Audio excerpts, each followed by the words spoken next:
ఇప్పుడు సుగాత్రి శాలీన్ల వృత్తాంతంకి వెళ్తున్నాము ప్రబంధ యుగంలో. ఈ సుగాత్రి శాలీన్ల వృత్తాంతానికి సంబంధించిన ప్రీవియస్ ఇయర్ క్వశ్చన్స్ చూద్దాం. అసలు ఇంతకుముందు మనం ఆల్రెడీ పేపర్ 1 పార్ట్ బిలో ప్రబంధ యుగం గురించి చూసాం. అదొకసారి రీక్యాప్ చేద్దాం.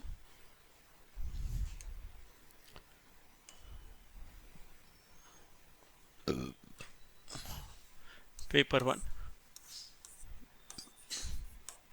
పార్ట్ బి లో ప్రబంధ యుగం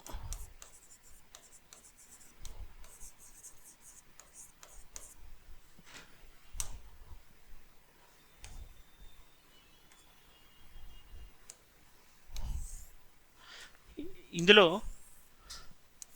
అష్టాదశ వర్ణాల గురించి చర్చించాం. అష్టాదశ వర్ణంలో అంటే 18 రకాలు: సూర్యోదయ, సూర్యాస్తమయ, చంద్రోదయ వర్ణనలు, శృంగార రసపోషక వర్ణనలు, స్థల వర్ణనలు లేదా పురవర్ణనలు, నగర వర్ణనలు అంటాం.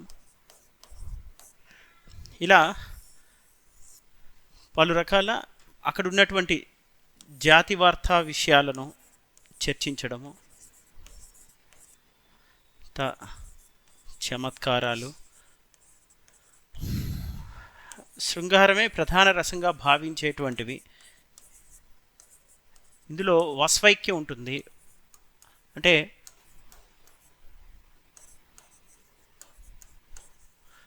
ఏక వస్తుకం, ఒకే వస్తువు ప్రధానంగా ఉంటుంది, ఏక వస్తుకం ఉంటుంది.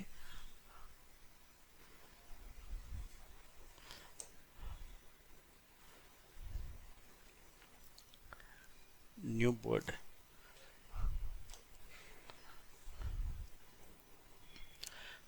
ఏకవస్తుకం. మూడో పాయింట్ ఏం చెప్పాను? ఏకవస్తుకం అంటే వస్తువైక్యం, ఒకే వస్తువు ఉంటుంది, ఆ వస్తువుకి చుట్టూ వర్ణనలు ఉంటాయి. ఇది రచన చేసింది వర్ణన ప్రధాన శైలి అంటాం మనం. దీన్ని ఏమంటాం? వర్ణన ప్రధాన శైలిలో చేస్తారు వీళ్ళు. సాధారణంగా మనకి ప్రబోధాత్మకత అనేది ఉంటుంది. ఎందులో?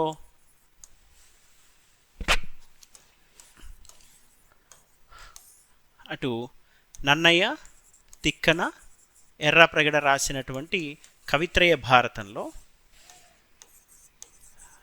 ఓకే, ఎర్రాప్రగడ వీరి కాలం ఎర్రాప్రగడ ఏంటిది? ప్రబోధాత్మకమైనటువంటి రచనలు చేశారు వీరి కాలం. అంటే పురాణ ఇతిహాసాలను వస్తువులుగా ఎంచుకున్నారు. పురాణ ఇతిహాసమే రచించారు వీరు నేరుగా. పురాణ ఇతిహాసమే వీరి లక్ష్యం. ఇక కావ్యం రచన జరిగింది శ్రీనాథుడి యుగంలో. వీరు పురాణాలు ఇతిహాసాల నుంచి వస్తువులు తీసుకొని, వస్తువు అంటే ఇతివృత్తం కథ అనేది పురాణం లేదా ఇతిహాసం నుంచి తీసుకుంటాం, దీనికి అలంకారాలు, వర్ణనలు జోడిస్తావు నీదైన శైలిలో. ఇలా చేసుకెళ్తాం. ఇలా తీసుకెళ్తే ఇది కావ్యయుగం. ఈ కావ్యయుగం అనేది అటు ప్రబంధానికి ఇటు ప్రబోధానికి మధ్య వారధి. ప్రబంధానికి ప్రబోధానికి వారధిగా ఈ కావ్యం నిలిచింది. అయితే ఈ ప్రబంధం ఏంటిది? ఇది వస్తు ప్రధానమైన శైలి.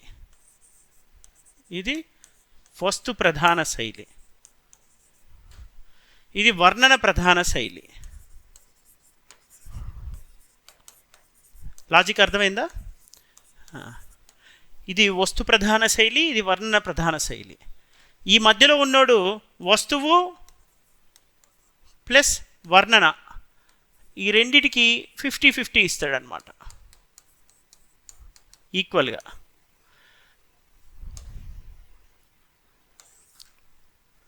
ఈ రెండిటికి ఈక్వల్ ప్రాధాన్యత ఇస్తున్నవాడు ఈ శైలి, కావ్య శైలి. సో స్టైల్ అనమాట. శైలి అంటే స్టైల్. వీళ్ళు ఎటు వెళ్ళారో చూద్దాం. ఇప్పుడు మనం ప్రబంధం కావ్యయుగం అంటే శ్రీనాథ యుగం చదివాం. శ్రీనాథ యుగంలో గుణనిధి కథ అని చదివాం. గుణనిధి కథల్లో ఏమున్నాయి? రెండు ఉన్నాయి. ఒకటి ప్రబోధం ఉంది, రెండోది వర్ణన ఉన్నాయి. రెండు ఉన్నాయి కదా. గుణనిధి మీరు చూస్తే ప్రబోధం కనిపించిందా లేదా? శివధర్మ సూక్ష్మతత్వం నేటి యువతకి కూడా సార్వజనీనతను తీసుకొచ్చే ప్రయత్నం మనకు కనిపిస్తుంటాయి. ప్రబోధంతో పాటు మళ్ళీ ఇక్కడే ఉంది వర్ణన. అక్కడ ఉన్నటువంటి ఈ వర్ణనలో మనకి నేను బాగా విపులంగా చెప్పాను, జాతి వార్తలు చమత్కారం అని. అక్కడ ఉన్నటువంటి అంశాలన్నీ జోడించి చెప్పాడు. ఓకే, ఇది గుణనిధి కథ అయిన తర్వాత నెక్స్ట్ మనం ప్రబంధ యుగానికి వస్తున్నాం. ఇది ఎవరిది? శ్రీనాథుడు. అంటే 15వ శతాబ్దం గురించి చెప్పాను ఇంతసేపు. ఇప్పుడు ఒక్కసారి 16వ శతాబ్దంకి వద్దాం. 16వ శతాబ్దం ఆల్రెడీ నేను వివరించాను. అష్టాదశ వర్ణనలకి మూలమైన అష్టాదశ వర్ణనలో ఎవరెవరిన అల్లసాని పెద్దన అల్లిక జిగిబిగి, ముక్కు తిమ్మనార్యు ముద్దు పలుకు, పండురంగ విమని పదగుంఫనంబు, దూర్చటి అతులిత మాధురి మహిమ, ఇవన్నీ మనం వింటూ వచ్చాం. ప్రబంధాలని ప్రకృష్టమైన బంధం కలిగింది ప్రబంధం అన్నారు. ఒకప్పుడు మనకి తాళపత్ర గ్రంథాలను ఇలా నిబంధించి అనేక ప్రతులను వెలువరించేవాళ్ళు. దాన్ని ప్రబంధంగా భావించిన రోజుల నుంచి ప్రబంధమే ఒక ప్రత్యేకమైన శైలిని ఒరవడిని సృష్టించుకొని దాన్ని వర్ణన ప్రధానమైన శైలిగా మనం భావిస్తూ ఒక ప్రక్రియగా రూపొందించుకోవడం జరిగింది కావ్య ప్రస్థానంలో. ఇప్పుడు మనం చూస్తే ప్రబంధం అనేది 16వ శతాబ్దం నాటికి పూర్తిగా పుష్పపత్ర ఫల సమన్వితం అయిపోయిందని పింగళ లక్ష్మీకాంతం లాంటి వాళ్ళు చెప్పారు. ఆయన పింగళ లక్ష్మీకాంతం లాంటి వాళ్ళు ఎవరు? ఒక గొప్ప విమర్శకులు, సాహితీవేత్తలు. ఆయనక పరిశోధనలు, వ్యాసాలు అనేక వెలువరిచినటువంటి వ్యక్తి. ఆయన ఏమంటారు? నన్నెచోడి కాలంలో అలా విత్తు బీజ దశలో ఉంది, బీజప్రాయంగా ఉన్నది క్రమేణా ఎర్రన దశకి అంకురప్రాయమైంది. ఆ అంకురప్రాయం కాస్త శ్రీనాథుడికి మొలకలు సాచింది. అది మొలకలు సాచి చిగిర్చి మారాకు వేసి పుష్పపత్ర ఫల సమన్వితమైంది మన దేవరాయలేగం, కృష్ణదేవరాయలేగం. కృష్ణదేవరాయల్లో ఆ పూసినటువంటి తొలి పువ్వు అలసాని వాణి మనుచరిత్ర. అది దాన్ని మనం ఆస్వాదిస్తుంటాం అని చెప్తాడు అనమాట. ఇది పింగళ లక్ష్మీకాంతం ఇచ్చిన వర్ణంతో మనకు ఒక స్పష్టత వస్తుంది ప్రబంధాలు. మరి ఇందులో ఏంటి వర్ణనలు? అవేమో పూర్తిగా పురాణాలు, ఇతిహాసాలు వస్తువు ప్రధానంగా తీసుకుంటూ వచ్చాయి. కావ్యయుగం వరకు పురాణ ప్రాధాన్యత ఉంది. తర్వాత ఏమైంది? పురాణ ఇతిహాసాలు అనేవి అసలు పురాణం ఇతిహాసం కాదు అసలు ఫస్ట్ లక్ష్యం. ఇక్కడ ఈ కావ్య లక్ష్యం ఏంటి? వర్ణన. కావ్య లక్ష్యం అంటే సినిమా లక్ష్యం ఇక్కడ స్టోరీ కాదు. సినిమా లక్ష్యం ఏంటి? Visual wonder. విజువల్ వండర్లో అంటే హీరో హీరోయిన్ రొమాన్స్ అంతే. స్టార్టింగ్ టు ఎండింగ్ దాకా రొమాన్సే ఇక సినిమా మొత్తం. ఇక అంతే. తర్వాత ఆ రొమాన్స్ కాస్త ఏమైపోయింది? విశృంఖలత్వంగా మారిపోతుంది 200 సంవత్సరాల తర్వాత. ఇప్పుడు మన వాళ్ళు స్టార్టింగ్లో గౌతమ్ మీనన్ సినిమాలాగా ఏమాయ చేసేవాళ్ళు ఉన్న స్టాండర్డ్ని ఎక్కడికి తీసుకెళ్తారు? దాన్ని ఐటమ్ సాంగులుగా మార్చేస్తారు చివరికి వెళ్ళి. కొంతమంది ఉంటారు కదా, సినిమాల దశలు మారుతూ ఉంటాయి. అలానే ఈ దశలు మారినాయి. ఇప్పుడు 10 ఏళ్ళకి మారిపోతే అప్పుడు 100 ఏళ్ళకి మారిపోయేది. సో ఇప్పుడు 16వ శతాబ్దానికి వస్తే ఈ ప్రబంధ యుగంలో పురాణ వస్తుహితమైనది కాకుండా వర్ణన ప్రధాన శైలిలో ఏదో ఒక కథ కావాలి కాబట్టి కథను సాకుగా ఎంచుకున్నారు. కథ లక్ష్యం కాదు.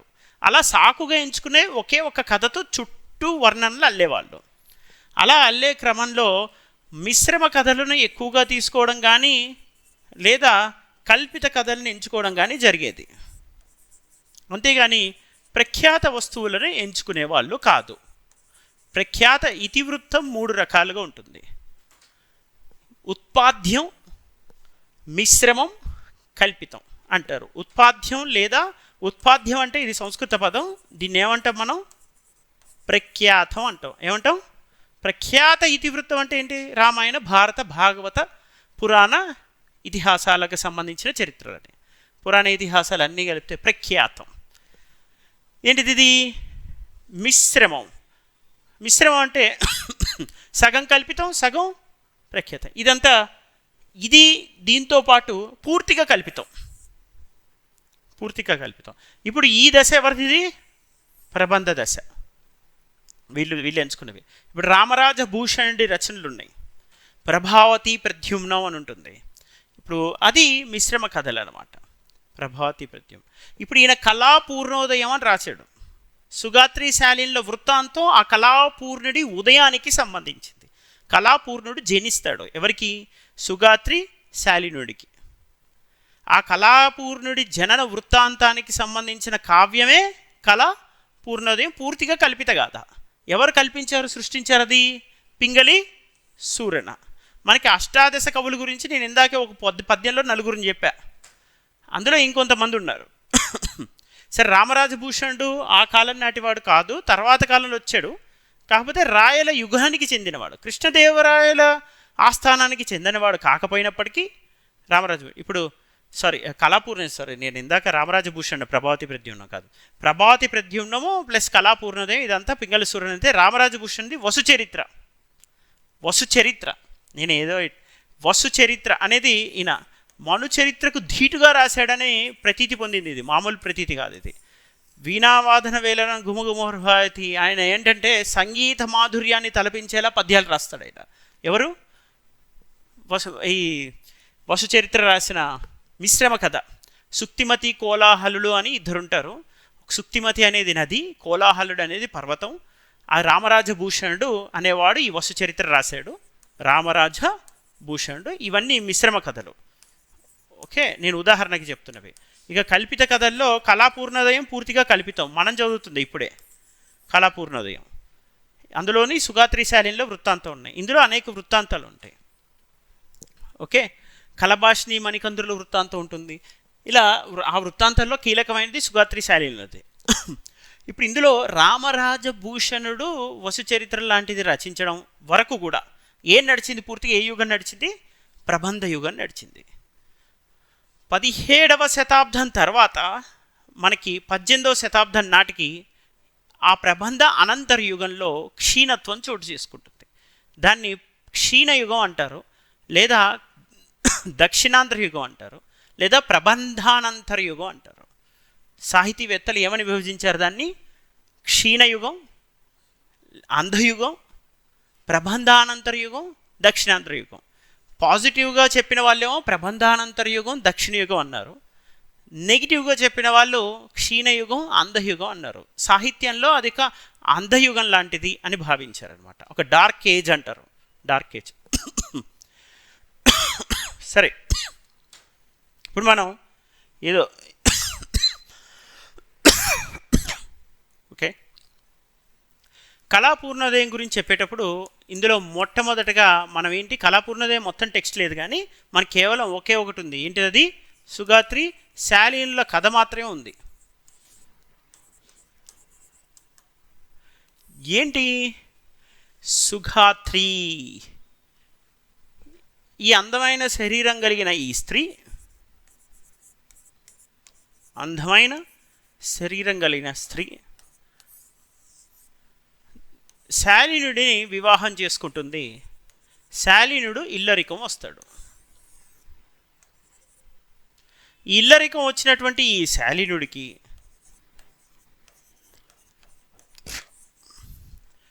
అనేక అగచాట్లు ఎదురవుతాయి. ఏంటి? అత్త నుంచి అవమానం.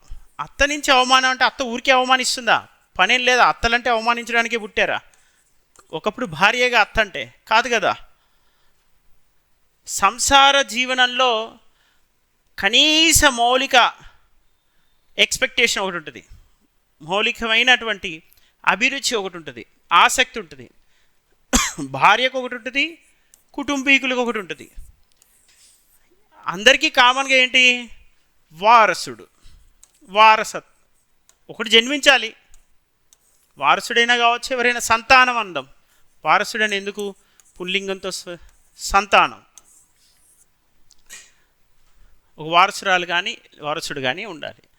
సంతాన సాఫల్యం చేకూరకపోవడం అనేది లోపం అయితే భరించవచ్చు.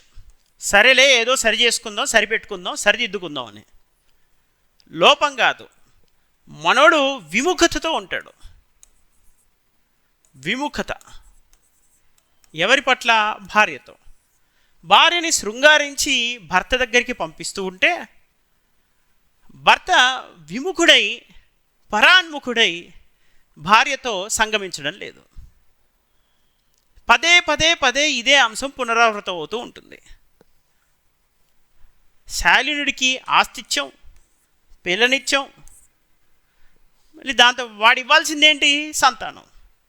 అది ఇవ్వట్లేదు వీడు. మన అత్తకి ఓపిక పట్టి పట్టి పట్టి ఒక దశలో కోపం వస్తుంది. వీడు నిరర్ధుడు, ఇత్తి నిరర్ధుడు ఎందుకు అనలేదు అంటది. అంటే ఇంతటి నిరర్ధుడిని, అంటే చేతగాని వెధవని ఎందుకు అనలేదు అంటే ఎక్కడా చూడలేదు, ఎప్పుడూ చూడలేదు. అంటే వీడు కనీసం అయితే సంతానంలో ఏదన్నా సాంకేతిక సమస్య ఉండి పిల్లలు జన్మించడం లేదంటే ఒక అర్థం ఉంటుంది. ఇవి సాంకేతిక సమస్య కాదు, ఇది అతనిలో ఉన్నటువంటి పరాన్ముఖత్వం, విముఖత అన్నిటికన్నా కీలకమైంది. ఈ విముఖతని భరించలేక సుగాత్రి అలానే అత్త చేతుల్లో తిట్లు తింటున్నటువంటి భర్తని తలుచుకొని బాధ చెందుతూ ఉండిపోతుంటుంది. కొంతకాలం గడుస్తూ గడుస్తూ గడుస్తూ ఉంటుంది. ఈమె శృంగారించుకోవడం ఆపేస్తుంది. ఇంకా అలా ఇంట్లో ఉన్న దశలో అనుకోకుండా ఒక భార్య, ఈడు ఎందుకు పనికి రాకుండా ఉన్నాడు ఈ ఎదవ, వీడిని ఇల్లరికం తీసుకొచ్చి మేపాలా నేను, కనీసం ఒక కూలి పని తగ్గుతుంది అని చెప్పి వాళ్ళకున్నటువంటి తోటలలో పనికి పంపిస్తుంది అత్త. ఇప్పుడు అత్త పూర్తిగా గడుసరిగా మారింది. శాలీనుడు మారు మాట్లాడకుండా అలా తోట పనికి వెళ్తాడు. శాలీనుడి స్వభావం ఏంటి ఇందులో, ఆడికి విముఖత ఎందుకుందో చెప్పడు. అంటే వీడు ముభావి, వీడి స్వభావి ఏంటిది ముభావి, వీడి స్వభావం ముభావి అంటే మితభాషి, వాడి భావాలను స్పష్టంగా వ్యక్తం చేయలేని వాడు ముభావి. మితభాషి తక్కువగా మాట్లాడేవాడు, అసలు మాట్లాడని బ్యాచ్ శాలీనుడు. ఈ శాలీనుడిని మళ్ళీ శాలీనుడిని తోట పనికి పంపిస్తే అల్లుని తోట పనికి పంపడం ఏంటి అని ధిక్కరణ స్వభావం కలిగిన వాడు కాదు. మిక్కిలి ఇష్టంతో ప్రీతిప్రాయంగా ఏం చేస్తాడు శాలీనుడు, నిరంతరం సరస్వతీదేవికే నేను పూజ చేస్తున్నాను, అంతటి అదృష్టం భాగ్యం నాకు లభించింది అన్నంత ప్రేమగా ఆ తోట పని చేస్తూ ఉంటాడు. అంటే శాలీనుడిలో మనం గమనిస్తాం, వాడు చెప్పడు, తర్వాత తర్వాత తర్వాత వాని పర్సనాలిటీ మనకి రీచ్ అవుతుంది. మన వ్యక్తిత్వం ఏంటంటే వాడు నిరాడంబర జీవనాన్ని ఇష్టపడుతున్నాడు అని కొంత అర్థమవుతుంది. ఈ ఆడంబర వానికి మంచి పట్టు పంచగట్టి మంచమంతా అలంకరించి గదినంతా శోభనాలంకృతుని చేసి భార్యని పంపించి, భార్యను ఎక్కడికి అదే అలంకరించి పంపించి 7 వారాల నగలతో పట్టు చీరలు కట్టి పంపిస్తే వీడు ఎంతసేపు నో చెప్తూ ఉంటాడు, అసలు నో కూడా చెప్పడు, తల తిప్పి పడుకుంటాడు. మళ్ళీ వీడిని అవమానించి వెళ్ళి ఆ తోట పని చేయంటే తోట పని చాలా ప్రేమగా చేస్తుంటాడు. అది నేరుగా ఆ సరస్వతీమాతకి ఇస్తున్నటువంటి అంకితం అన్న భావంతో, అంకిత భావంతో చేస్తాడు. ఇది సరస్వతి మాతకి సమర్పించుకుంటున్నాననే అంకిత భావంతో చేస్తుంటాడు. అలా చేస్తున్న సందర్భంలో ఒకరోజు పిడుగులు, వానలు, ఉరుములు, మెరుపులు వస్తూ ఉంటాయి. ఇక పెళపెళ ధ్వనులు పిటిల్ పిటిల్ అని పడంగా అంటూ ఒక పద్యం వస్తుంది. ఆ ధ్వని అనుకరణతో వస్తుంది ఆ పద్యం.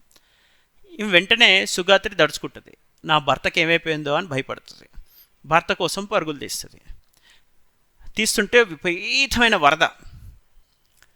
కానీ ఆ సరస్వతీ కటాక్షంతో జనించింది, సరస్వతీ కటాక్షం అనుగ్రహాన్ని పూర్తిగా పొందింది కాబట్టి ఆ మహాసాధ్వికి పతివ్రతకి అన్నట్టుగా ఎలవేషన్ ఇస్తాడు కవి.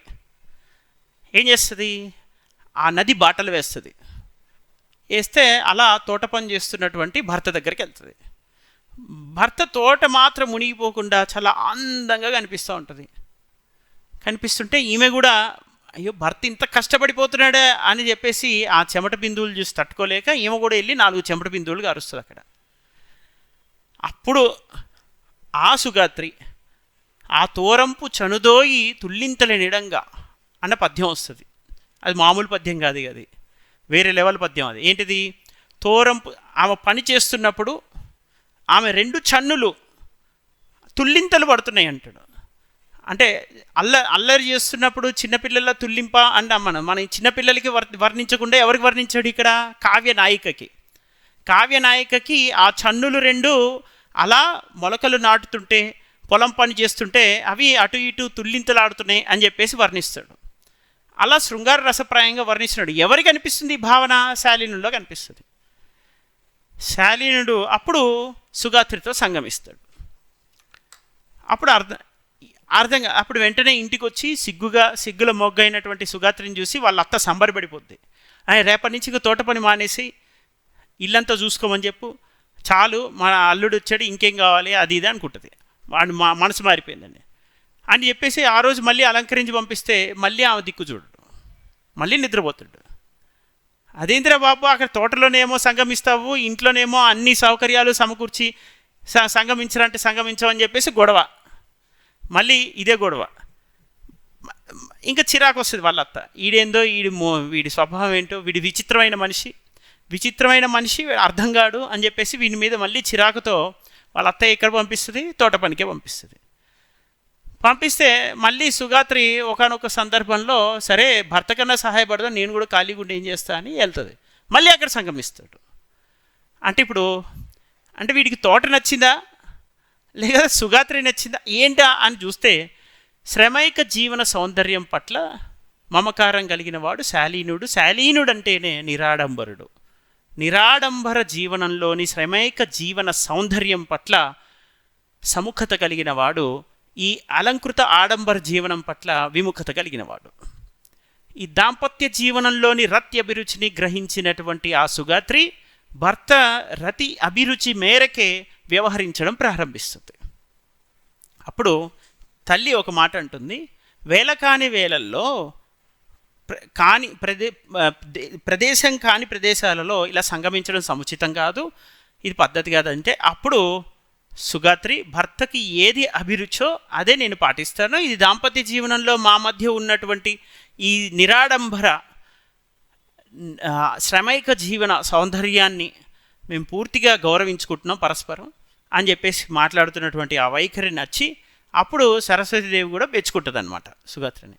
ఇది కదా దాంపత్య జీవనంలో కావాలి భార్యాభర్తలని. ఇప్పుడు ఇందులో ఏం జరుగుతుందంటే స్టోరీ కవి ఏమంటాడు, అప్పుడే 16వ శతాబ్దంలోనే గమనించాడు, జనాలందరికీ పంటలు పెరుగుతున్నాయి, స్థిరత్వం పెరిగింది, రాసులు పోసులుగా పోసి అమ్ముతూ ఉన్నారు వజ్రాలు వైఢూర్యాలు ఆభరణాలు, విదేశీ దండయాత్రలు తగ్గాయి, రాజకీయ స్థిరత్వం పెరిగింది, అందరిలో భోగలాలసత పెరిగింది, శృంగార రస ప్రాధాన్యత పెరిగింది. భోగలాలసతో శృంగార రస ప్రాధాన్యతలో క్రమక్రమేణా సంస్కృతి కొంత పెడదారిన పట్టే ప్రమాదం వాటిల్లుతుందని గమనార్హం తెలుస్తుంది. గమనించడం మొదలుపెట్టారు. అందులో ఏంటి, భార్యకి భర్తకి మధ్య మూడవ వ్యక్తి జోక్యంతో ప్రత్యభిరుచిని పరస్పరం గౌరవించుకుంటూ దాంపత్య జీవనంలో ఉన్నటువంటి ఇక్కట్లను పరిణతితో పరిపక్వతతో సరిదిద్దుకుంటూ కొనసాగవలసినటువంటి ఈ ప్రయాణాన్ని మధ్యలోనే తుదముట్టించుకునే ప్రయత్నం చేస్తున్నారు. ఆ ప్రయాణం తుదముడుతూ జరుగుతున్న ఈ ప్రయత్నాలను ఎట్లయినా అడ్డుగట్ట వేయాలి అనే ఆలోచనతో ఒక కల్పిత గాథను రచించిన వాడెవరు, మన పింగళి సూరణ. అది సుగాత్రి శాలీనుల వృత్తాంతంలో కనిపిస్తుంది.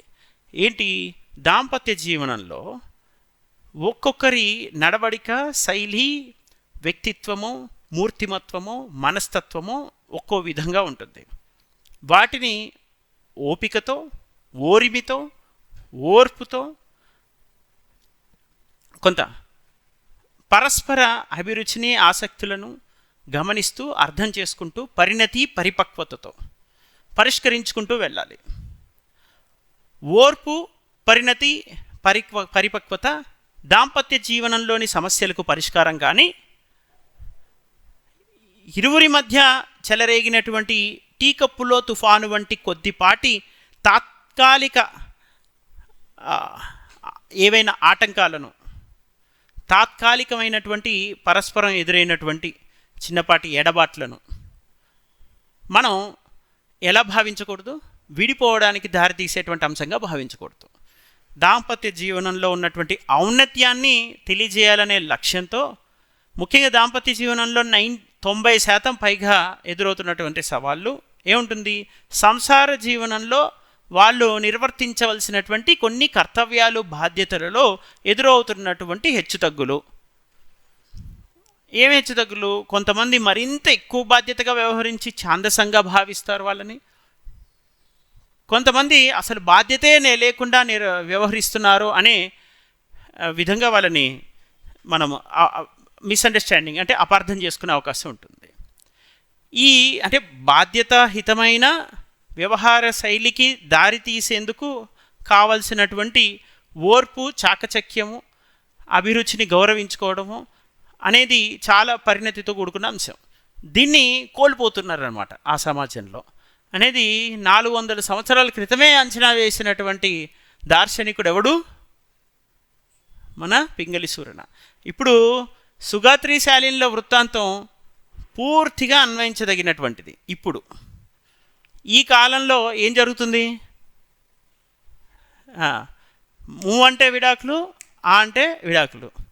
ఊ అంటావా, ఊహు అంటావా, అంతే విడాకులు. రాత్రి గురక పెడుతున్నాడు నా మొగుడు అని విడాకులు తీసుకుంటుంది ఒక ఆమె. వాడికి బట్టతలు వచ్చేసింది అని విడాకులు తీసుకుంటుంది ఇంకొక ఆమె. భార్య లావైపోయింది పెళ్ళయ్యాక అని చెప్పి విడాకులు తీసుకుంటాడు ఒకడు. ఇంకా అంటే పరస్పరం వాళ్ళ శృంగార జీవనంలో ఉన్నటువంటి అభిరుచులను అర్థం చేసుకొని నడుచుకోవడం సాధ్యం కాక విడాకులు తీసుకుంటారు కొంతమంది. అసలు విడాకులు ఎప్పుడు తీసుకుందామా అని పెళ్లి చేసుకుంటారు కొంతమంది. అసలు పెళ్ళి అవసరమా? ప్రతిరోజు ఊరికే పెళ్లి చేసుకొని విడాకులు ఇచ్చుకుంటూ పోయే బదులు అసలు విడాకులే లేకుండా విడాకులను ప్రస్తావనే రాకుండా చేయాలంటే ఏం చేయాలి? జీవితకాలం కలిసి ఉండడం కాదు, అసలు జీవితమే ప్రారంభించకపోవడం. అంటే ఏం చేయొచ్చు? నాకు నచ్చిన వాళ్ళతో నచ్చిన రోజులు ఉంటా, తర్వాత సహజీవనం అంతే, మళ్ళీ ఇంకొకరితో ఉంటా. అసలు విడాకులు తీసుకోవాల్సిన అవసరం లేదుగా. అంటే మనం ఇచ్చినటువంటి ఈ సూక్తిని వాళ్ళు భిన్న సూత్రంగా మలిచారు. విడాకులు అనే ప్రస్తావనే రాకుండా చూసుకో జీవితంలో అంటే ఎస్ నువ్వు చెప్పిందే నేను చేస్తున్నా. ఏం చేస్తున్నా? నా జీవితంలో విడాకులు అనే ప్రస్తావనే లేదు, ఎందుకంటే నేను పెళ్ళే చేసుకోలేదు కాబట్టి అంటాడు ఒకడు. పెళ్ళే చేసుకోకపోగా ఏం చేస్తాను నేను? విడాకులు అనే ప్రస్తావనే రావట్లేదంటే నాకు నచ్చిన వారితో నచ్చినట్టుగా సంచరిస్తాను, వ్యభిచరిస్తాను కూడా అని మొదలుపెట్టాను, కాబట్టి నాకు విడాకులు అవసరమే రాదా అంటాడు. అంటే మనం చెప్పిన సూక్తిని వాడు ఒక ఆధునిక సూత్రంగా మలిచాడు అనమాట. ఇది ఆధునికత అని ముద్ర వేస్తాడు, లేదా ఇది పాశ్చాత్య జీవనం అని ముద్ర వేస్తాడు. వీటిలో పెరిగినటువంటి బాధ్యతారహిత విశృంఖలత్వాన్ని పాశ్చాత్య ఆధునిక పోకడలుగా భావించి వారు మానవ జీవనంలో తరాలుగా ఏర్పడినటువంటి ఈ పురోగతి, నాగరిక పురోగతిని తిరిగి తిరోగమనం వైపు నడిపిస్తున్నారు. ఎందుకని మనము వివాహ జీవనము పురోగమనము నాగరికత అని ఎందుకు అంటున్నాము? అవివాహిత జీవనము తిరోగమనం ఎందుకంటున్నాం? మనం అనేది ఖచ్చితంగా వివాహం చేసుకోలేం కాదు. ఇక్కడ వివాహ లక్ష్యం ఏంటో అర్థం చేసుకోవడం అనమాట.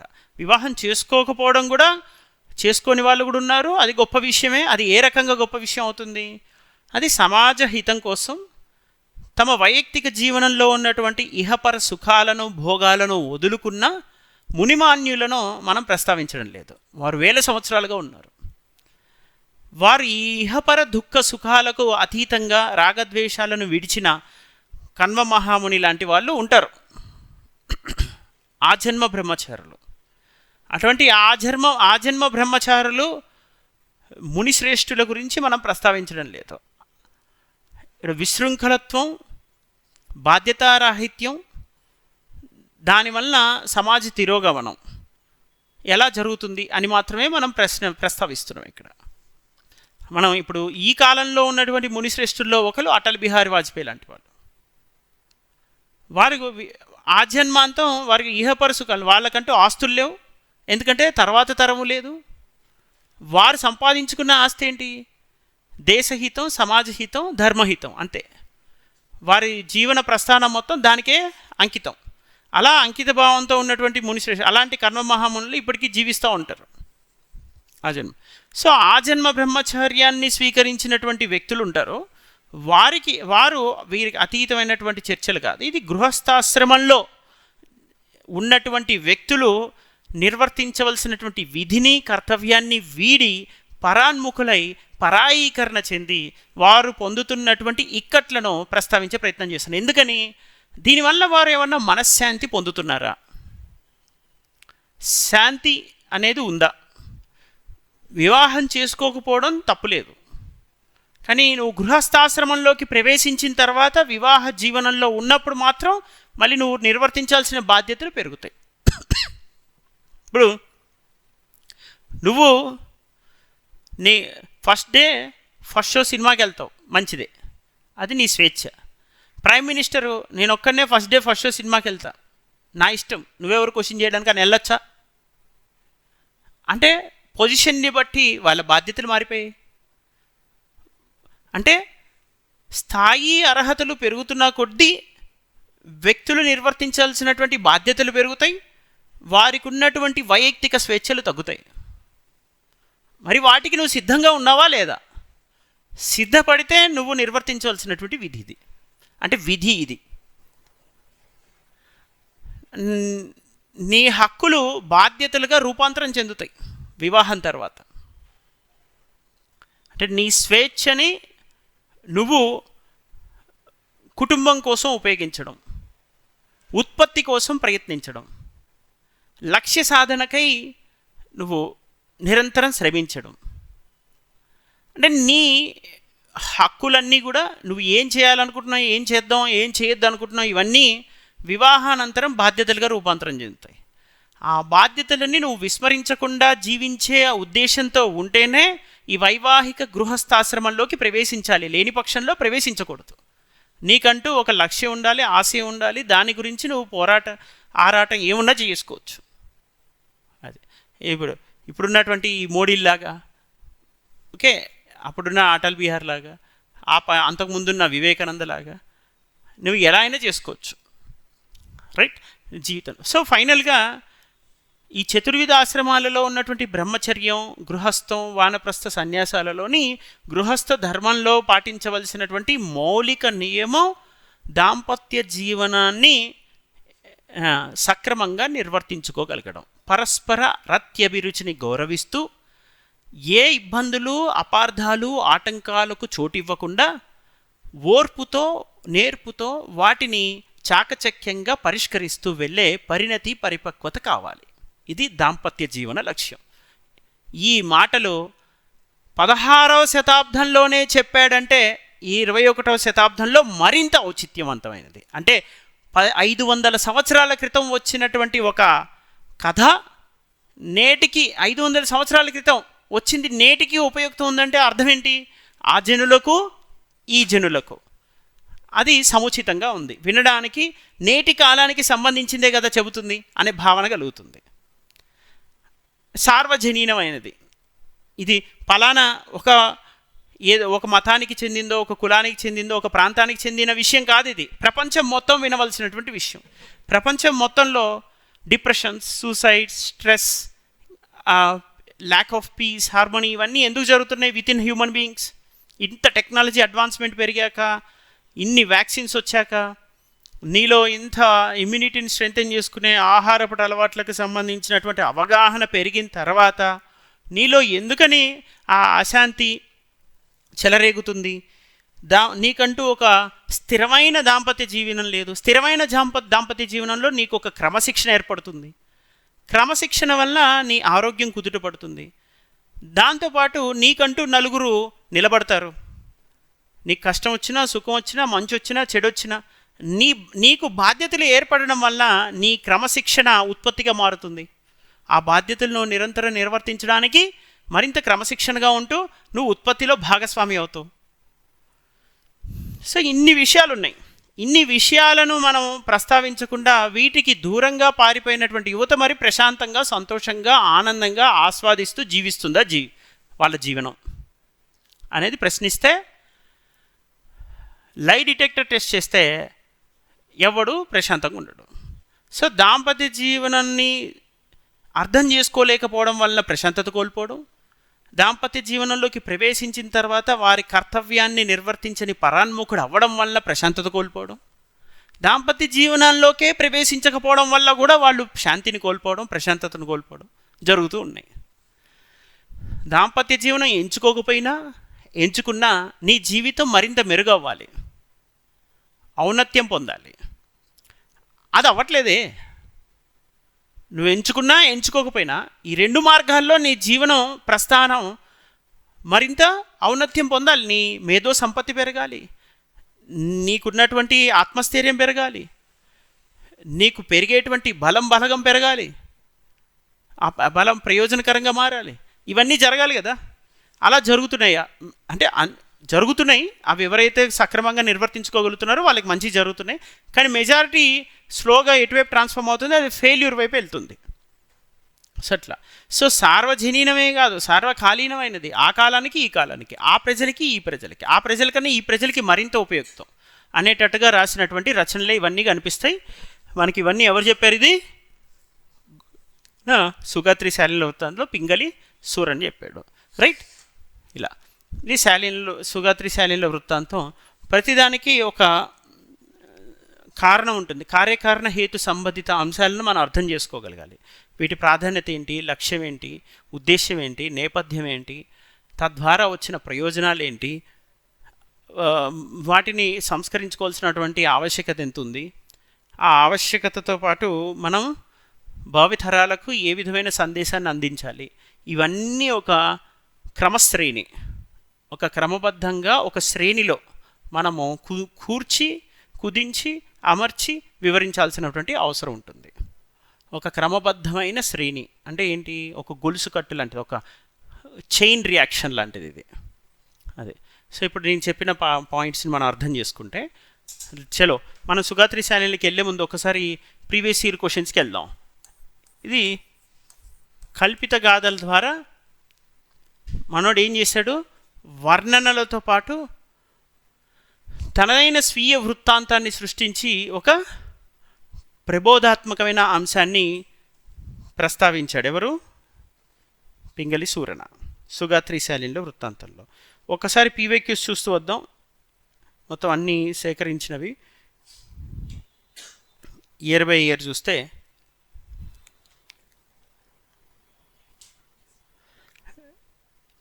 మనం ఉల్టా వెళ్దాం. రీసెంట్గా ఎట్లా అడిగాడు, అంతకుముందు ఎట్లా అడిగాడు, 2025లో అడిగింది చూద్దాం.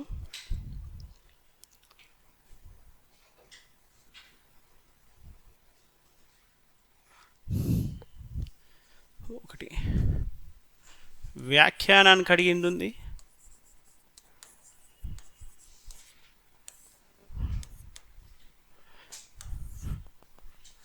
ఇది 2025 అందాం. 2025 వ్యాఖ్యానానికి అడిగింది, ప్రశ్నకు అడిగింది ఉంది.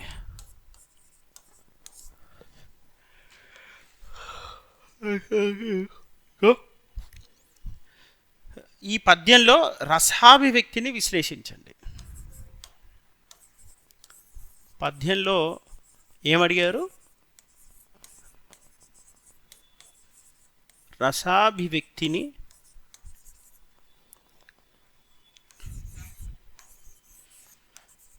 విశ్లేషించండి.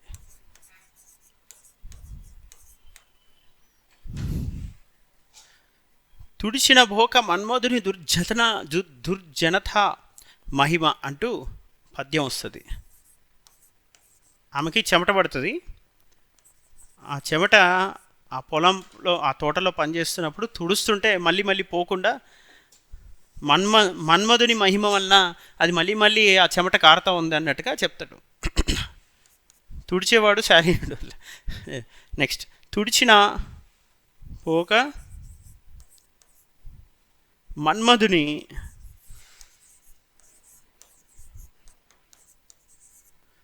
ఇంతవరకు చాలండి. ఇక దుర్జనత అంతవరకు ఆపేయచ్చు అనే పద్యంలో.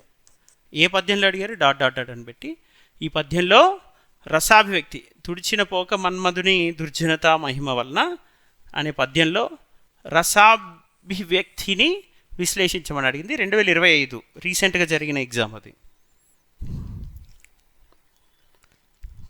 ప్రశ్నలు సమాధానాల పరంగా చూస్తే సుగాత్రి శాలినుల కథలోని ప్రణయతత్వాన్ని వివరించండి.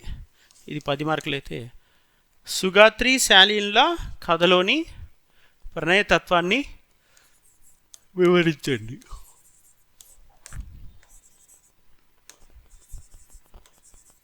అసలైన లవ్ స్టోరీస్ అంటే ఇవే యాక్చువల్లీ. సుగాత్రి శాలినుల కథలోని ప్రణయతత్వాన్ని వివరించండి.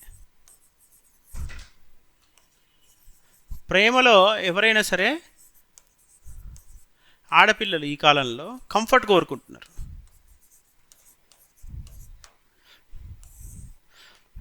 ప్రేమించిన వాడు అన్నీ తెచ్చిపెట్టాలి, అన్నీ చూసి పెట్టాలి. అందుకే అబ్బాయిలు సగం ప్రేమించడం మానేశారు ఈ కాలంలో. అమ్మాయిలు ఏం కోరుకోవాలి, అసలు కోరుకోవడం ఆపేయాలి. ఫస్ట్ ఆపేసి భర్తకి ఏమి ఇష్టం, ఏం చేస్తే ఇష్టం, ఏం చేస్తే కష్టం అని చెప్పేసి ఆలోచించగలగాలి. అది నిజమైనటువంటి ప్యూర్ లవ్ అంటారు. అంటే అమలిన శృంగారం అంటారు. ప్యూర్ లవ్ అంటే ఏంటి? మలినం అంటే ఇంప్యూర్ కదా, అంటే అశుద్ధం, శుద్ధత్వం లేకపోవడం. అమలిన అది రాయప్రోలు సుబ్బారావు చెప్తాడు. అంటే ఏమీ ఆశించకుండా తనకేమన్నా కావాలా అని చూసుకోవడం అనేది. ఓకే, వీడే దేవదాస్ అయిపోవాలి, వీడే అర్జున్ రెడ్డి అయిపోవాలని కాదు. వాడిని అర్జున్ రెడ్డి కాకుండా ఎట్లా చూసుకోవాలి, వాడిని దేవదాస్ కాకుండా ఎట్లా కాపాడుకోవాలని ఆలోచించడం అనమాట. ఇప్పుడు భర్త పరిస్థితి కూడా అదే ఇందులో. సో ఇది సుగాత్రి శాలినుల కథలోని ప్రణయ తత్వాన్ని వివరించండి. ప్రణయం అంటే ప్రేమ. మన దగ్గర ప్రేమ అన్న పదం లేదు. ఫస్ట్ లవ్ అనేది లేదు. మన దగ్గర ఏముంటుంది? ప్రణయం అని ఉంటుంది, అంటే ఎఫెక్షన్. Okay, affection. ఆ పాశ్చాత్యుల దగ్గర లవ్ ఉంటుంది, మన దగ్గర ఏముంటుంది? ఎఫెక్షన్ ఉంటుంది. ఎఫెక్షన్ అంటే ప్రణయ ఆరాధన. ప్రణయాన్ని మనము ప్రణయం అంటే వాళ్ళని ఏం చేస్తుంటే వాత్సల్యపూరితంగా ఆరాధించే తత్వాలు ఉంటాయి మన దగ్గర. ఓకే ఓకే, దేవి అంటాం కానీ ఏంజెల్ అనం. ఓకే, దేవి అంటే దేవతతో సమానం అన్నట్టు. సో అట్లా, అంతేగాని రంభ, ఊర్వశి, మేనక అని పిలవు బేసిక్గా ఆ కాలంలో ఉన్నటువంటి విధానాల్లో. ఓకే, అంతే కదా. ఇప్పుడు ఎవడైనా వైఫ్ని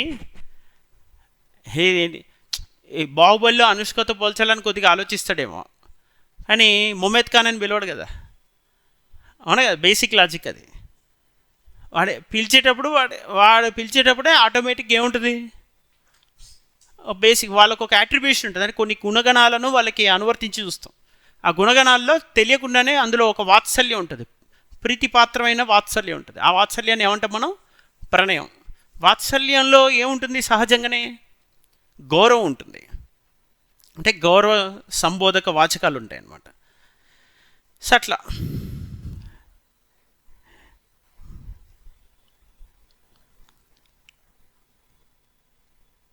నెక్స్ట్ అలానే అదే ఇయర్లో సుగాత్రి శాలినుల కథా చిత్రంలో సూరన చూపిన నేర్పును వివరించండి.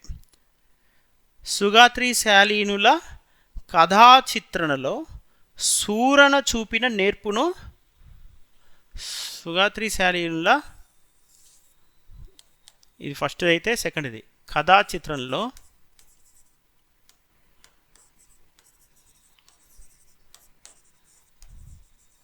సూరన చూపిన నేర్పును. నేర్పు అంటే ఏంటిది? స్కిల్, నైపుణ్యం.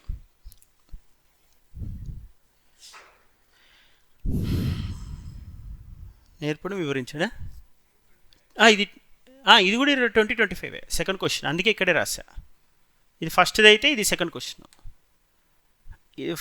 ఇది 10 మార్కర్ క్వశ్చన్ ఫస్ట్ది, నెక్స్ట్ ఇదేమో 20 మార్కర్ క్వశ్చన్ సెకండ్ది. కథా చిత్రంలో సూరన చూపిన నేర్పును వివరించు. నేను క్వశ్చన్, ప్రతి క్వశ్చన్కి 10 మార్కర్ క్వశ్చన్, ప్రీవియస్ ఇయర్ క్వశ్చన్కి కూడా 20 మార్కర్కి ఇచ్చినంత ఆన్సరే ఇస్తున్నా కావాలని. అలా ఇవ్వడంలో ఉద్దేశం ఏంటి? మీరు కుదించుకోవచ్చు కావాలంటే ఎగ్జామ్లో, ఒరిజినల్ ఎగ్జామ్లో. కానీ పెంచడానికి మీకు పాయింట్స్ దొరకవు, కానీ కుదించుకోవడానికి ఏం సమస్య, పాయింట్స్ ఎగరగొట్టచ్చు కదా. అది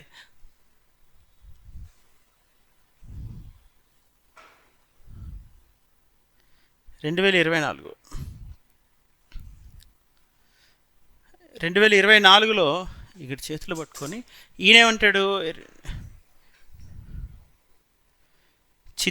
చిత్తము వేరొకర్తుపై చేర్పి మరల్పగా. భారతీయ స్త్రీ హృదయంలో, ఫస్ట్ ఇది వ్యాఖ్యానం 10 మార్కులకి. భారతీయ, చూడండి ఎంత మంచిగా వాళ్ళు అన్వయిస్తున్నారు. అసలు ఈ సిలబస్ పెట్టడంలో ఉద్దేశం ఏంటి, భారతీయ స్త్రీ హృదయంలోని భావావేశాలకు ప్రతీకగా భారతీయ స్త్రీ హృదయంలోని భావావేశాలకు ప్రతీకగా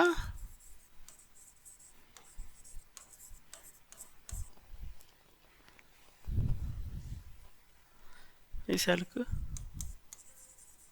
ప్రతీకగా కవి ఈ కింది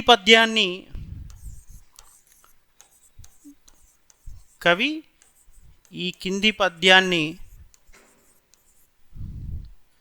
చిత్రీకరించిన తీరును వివరించండి.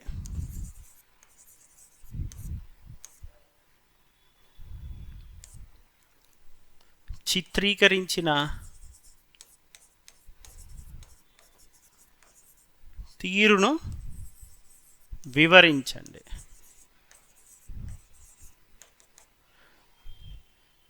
ఏంటి కింది పద్యం అంటే, చిత్తము వేరొకర్తుపై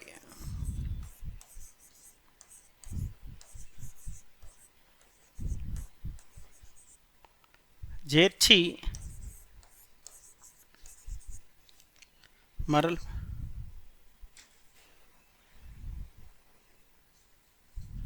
డాట్ డాట్ డాట్ డాట్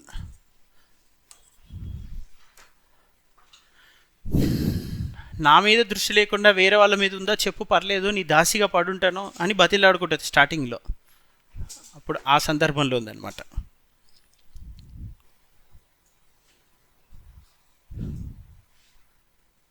అది ఆ స్థాయిలో అండర్స్టాండింగ్ ఉందన్నది అర్థం.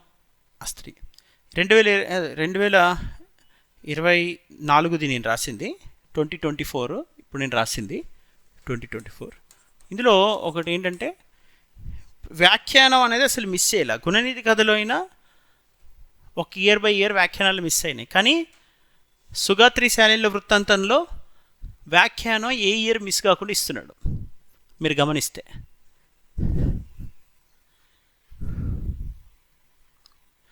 నెక్స్ట్ క్వశ్చన్ ఏమడిగాడు, సుగాత్రి శాలీల కథను మానసిక విశ్లేషణ దృక్పథంలో విశ్లేషించండి. 20 మార్కులకి అడిగాడు. మళ్ళీ ఇంకొకటి 20 మార్కులకే, కళా పూర్ణోదయ కావ్యంలో పింగళి సూరన చిత్రించిన సుగాత్రి శాలీనుల దాంపత్యం నేటి ఆధునిక దాంపత్యంతో తులనాత్మకంగా పరిశీలించండి. అది ఏదైనా సరే మనోళ్ళ సిలబస్లో పెట్టారంటేనే దానికి ఒక రీజన్ ఉంటుంది పక్క. చూడండి 2024లోనే ఆల్రెడీ ఒకటి వ్యాఖ్యానానికి 10 మార్కులకి ఇచ్చారు, అది కాక 2 ప్రశ్నలు 20 మార్కులకి ఇచ్చారు. 20 మార్కులు అంటే 50 మార్కులు వచ్చినాయి 2024లో. అంటే దీని ప్రాధాన్యత మనకు తెలుస్తుంది. అంతకుముందు 10 మార్కుల వ్యాఖ్యానం, 10 మార్కులు అంతకుముందు అంటే 2025లో 10 మార్కుల వ్యాఖ్యానం, 20 మార్కుల ప్రశ్న, 10 మార్కుల ప్రశ్న, 40 మార్కులు ఇచ్చాడు 2025లో. అంటే యావరేజ్గా ఇందులో ఎన్ని మార్కులు వస్తున్నాయి గత 2 ఏళ్ళుగా చూస్తేనే 40 నుంచి 50 మార్కులు. ఇప్పుడు మనం 2024లో ప్రశ్నల్లో వ్యాఖ్యానం అయ్యాక సుగాత్రి శాలీనుల కథను మానసిక విశ్లేషణ దృక్పథంలో విశ్లేషించండి. మానసిక విశ్లేషణ దృక్పథంలో మానసిక విశ్లేషణ దృక్పథంలో విశ్లేషించండి.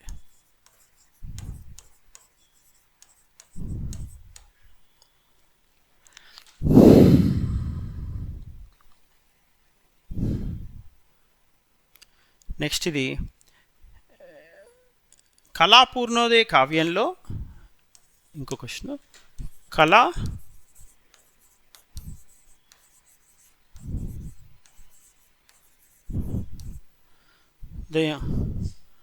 కావ్యంలో పింగళి సూరణ చిత్రించిన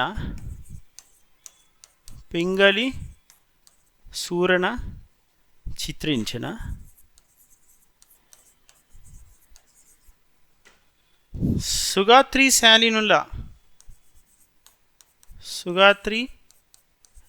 శాలీనుల దాంపత్యం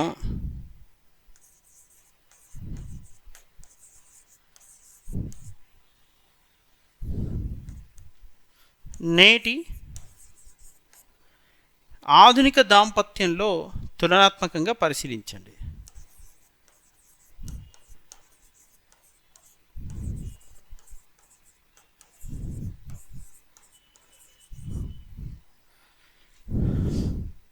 నేటి ఆధునిక దాంపత్యంతో అని రావాలి, అక్కడ స్పెల్లింగ్ మిస్టేక్ ఇచ్చారు. దాంపత్యంతో, నేటి ఆధునిక దాంపత్యంతో తులనాత్మకంగా పరిశీలించండి. ఈ స్పెల్లింగ్ మిస్టేక్ ఏమి ఇవ్వలేదులేండి, ముందు దాంపత్యం తర్వాత దాంపత్యం వేరుగా ఉంది. కళాపూర్ణోదయ కావ్యంలో పింగళి సూరణ చిత్రించిన సుగాత్రి శాలీనుల దాంపత్యం అనే దగ్గర విసర్గ పెట్టాడు. ఆ విసర్గ ఎగ్జామ్లో అవసరం లేదు, ఎగ్జామినర్ ఎందుకు పెట్టాడు? దాంపత్యం, సుగాత్రి శాలీనుల దాంపత్యం, నేటి ఆధునిక సుగాత్రి శాలీనుల దాంపత్యాన్ని అని అనాలి యాక్చువల్గా. అయితే సర్లేని పోన్లేను ఏదో ఒకటి అని. అవ నేటి ఆధునిక దాంపత్యంతో తులనాత్మకంగా పరిశీలించండి.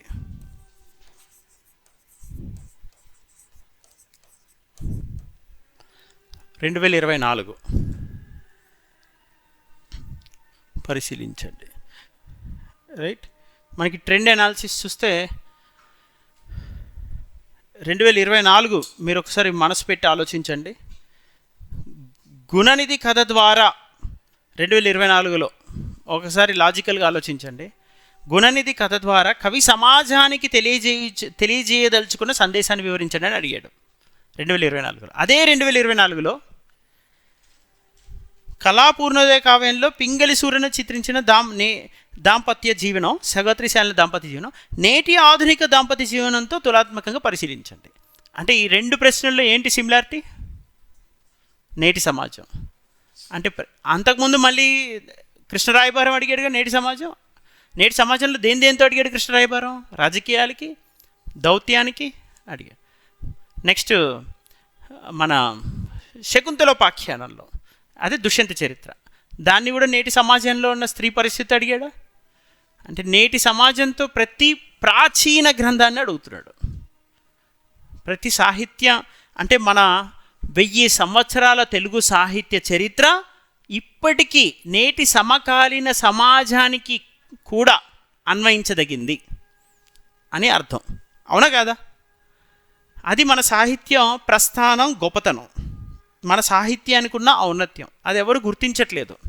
ఎగ్జామినర్ అలా గుర్తించాలని చెప్పేసే ఇచ్చాడు ఇది. ఎగ్జామినర్ ఏమో నిన్ను ఎక్కడికో తీసుకెళ్ళాలనుకుంటాడు, కానీ నువ్వు ఇక్కడే ఉంటావు. ఎగ్జామినర్ రీచ్ అవ్వడానికి వెళ్ళావు. ఇది ఎగ్జామినర్ సమస్య. మనోళ్ళకి అర్థం కావట్లా, ఈ టెక్స్ట్ల వాల్యూ ఏంటో తెలియట్లేదు. ఇవి చదవకపోతే వాడికి తెలుగు తెలీదు, సంస్కృతి తెలీదు, సాహిత్యం తెలీదు. ఇవన్నీ చదవని వాళ్ళే ఐఏఎస్లు అవుతారు, ఐపీఎస్లు అవుతారు, దాని తర్వాత ఇది మళ్ళీ సీఎంలు అవుతున్నారు. సీఎంలు కాస్త కేసీఆర్కి తెలుసు గట్టిగా, ఓ రకంగా అప్పుడున్న సీఎంకి. సాహిత్యం బాగా చదువుకున్నాడు, ఎంఏ తెలుగు చేశాడు కేసీఆర్. అందుకే అది అలవోకగా భాష, మాండలిక పదాల మీద పట్టు ఉంటుంది, శిష్ట సాహిత్యం మీద పట్టుతో బాగా మాట్లాడతాడు సింగిల్ హ్యాండెడ్గా. సాహిత్యం చదువుకున్నాడు ఏం చేస్తాడు అనుకుంటారు, కానీ లాజికల్గా ఆలోచిస్తే వాడికి విస్తృత పఠనాసక్తి ఉంటుంది, ప్రపంచ జ్ఞానం ఏర్పడుతుంది. కవిత్వం ఒక తీరని దాహం, ప్రపంచం ఒక పద్మవ్యూహం అన్నాడు శ్రీశ్రీ. అందుకే ప్రపంచం ఒక పద్మవ్యూహం అయితే నువ్వు కవిత్వం రాస్తూనే పోతావు, అది ఎప్పటికీ తీరదు, నీ దాహం తీరనిది. సో అట్లా అనమాట. అని నేటి సమాజానికి కూడా అన్వయించేటువంటి పద్యాలనే మనకి ఇక్కడ కనిపిస్తాడు. పద్యాలే కాదు, మొత్తం స్టోరీ అంతా. 2023లోకి వెళ్తే నెక్స్ట్